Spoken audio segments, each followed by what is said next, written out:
Hi అండి, అందరికీ నమస్తే. తెలుగు రెసిపీస్ ఫర్ ఆల్ ఛానల్కి స్వాగతం. నా ఛానల్లో ఈరోజు మీకు దేవుడి నైవేద్యం పౌర్ణమికి ఏ నైవేద్యం చేయాలో చూపిస్తున్నానండి. పాయసం సగ్గుబియ్యాన్ని 1 కప్పు తీసుకోండి. అలాగే బియ్యం కూడా 1 కప్పు, అంటే కప్పుకి కొంచెం తక్కువగా, సగ్గుబియ్యానికి తక్కువగా తీసుకోండి. అరకప్పు మనం ఈ పెసరపప్పుని నానబెట్టి పెట్టుకోండి ఒక అరగంట ముందు. అలాగే ఒక 4-5 జీడిపప్పులు, అలాగే కిస్మిస్లు ఒక 2 స్పూన్లు, మీకు ఎన్ని వేసుకోవాలో అన్ని వేసుకోండి. బెల్లం 1/2 కిలో తీసుకోండి. ఇప్పుడు మనం ఈ నైవేద్యాన్ని ప్రతి పౌర్ణమికి మనకి నెల వస్తూ ఉంటుంది కదండి.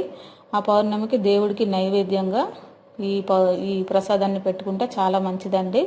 ఇది మంచిగా స్నానం చేసుకొని శుభ్రంగా ఎటువంటి గ్యాస్ దగ్గర నీట్గా కడిగి మనం ఈ ప్రసాదాన్ని చేసుకోవాలండి. ఇప్పుడు ఇది కుక్కర్లో మనం బియ్యం పెసరపప్పుని ముందుగా మెత్తగా ఉడికించుకోండి. ఒక 2 గ్లాసులు నీళ్లు వేసుకొని ఉడికించుకోండి. ఈ నైవేద్యం చేసుకునే గిన్నెకి మనం ఇలా పసుపు రాసేసి ఒక 2 బొట్లు కంపల్సరీగా పెట్టండి. ఇది పెట్టడం వల్ల మంచిది. ఎందుకంటే మనం ఏ నైవేద్యం పాలతో చేసిన, అమ్మవారికి చేసిన ఏ నైవేద్యమైనా సరే పసుపు రాసి కుంకుమ బొట్లు పెట్టి మనం నైవేద్యంగా చేస్తే అన్నిటికీ మంచిది.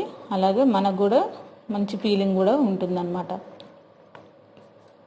చూసారు కదా, ప్రతి పౌర్ణమికి కూడా మీరు పాలను కానీ పెరుగన్నం కానీ లేదంటే ఇలాంటి సగ్గుబియ్యం పాయసం కానీ పెడితే చాలా మంచిదండి. అందుకనే నేను ఎప్పుడు ఇలాంటి నైవేద్యాలు దేవుడికి సంబంధించినవి చేయలేదు, ఇప్పుడు చేస్తున్నాను. అప్పుడప్పుడు నాకు కొంత తెలిసిన వరకు నేను చూపిస్తూ ఉంటాను అన్నమాట.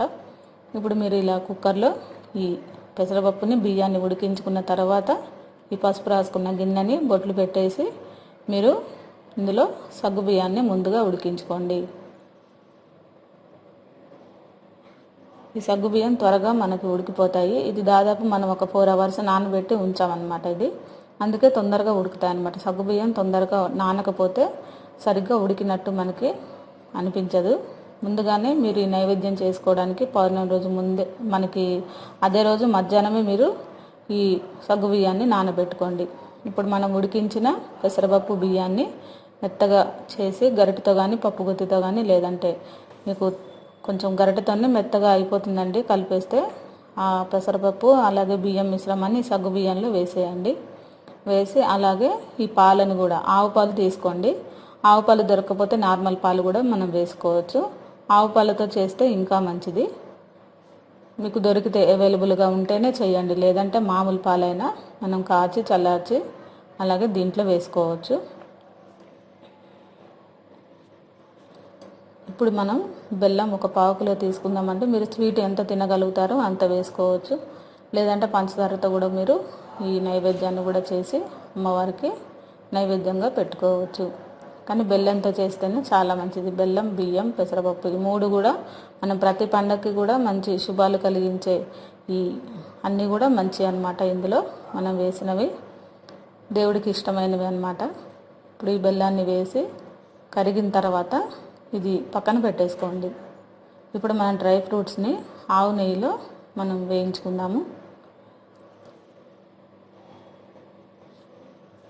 ఇది కొంచెం మనకి దగ్గర పడిన తర్వాత దింపేసి, మీకు ఆవు నెయ్యి అవైలబుల్గా ఉంటే మీరు దాంట్లోనే డ్రై ఫ్రూట్స్ అన్నీ కూడా వేయించుకోవచ్చు. లేదంటే మటుకు మామూలు నెయ్యిలోనైనా అమ్మవారికి మొక్కుకొని అన్నిటికీ నీవే ఉన్నావు దేవుడా అనుకుంటూ మనం ఆవు నెయ్యి దొరకకపోతే మామూలు నెయ్యి అయినా వేసుకొని మీరు ఈ డ్రై ఫ్రూట్స్ని వేయించుకొని అందులో వేసుకోవచ్చు.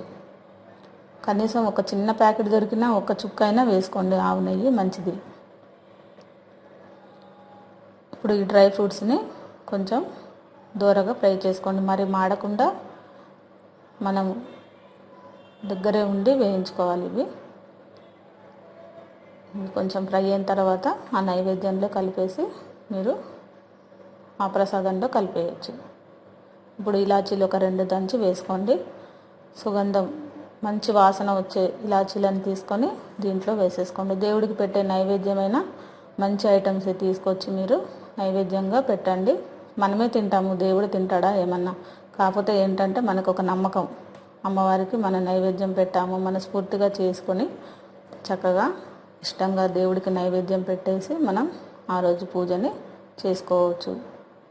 చూసారు కదా, ప్రతి పౌర్ణమికి అలాగే శుక్రవారం కూడా మనం ఇలాంటి నైవేద్యం చేసి భగవంతుడికి సమర్పించుకుంటే చాలా మంచిది. మంగళవారమైనా శుక్రవారమైనా అలాగే ప్రతి పౌర్ణమికి లేదంటే సోమవారాలు ఇటువంటి రోజుల్లో మనం ఇలాంటి ప్రసాదం చేసి అమ్మవారికి నైవేద్యంగా పెడితే చాలా మంచిది.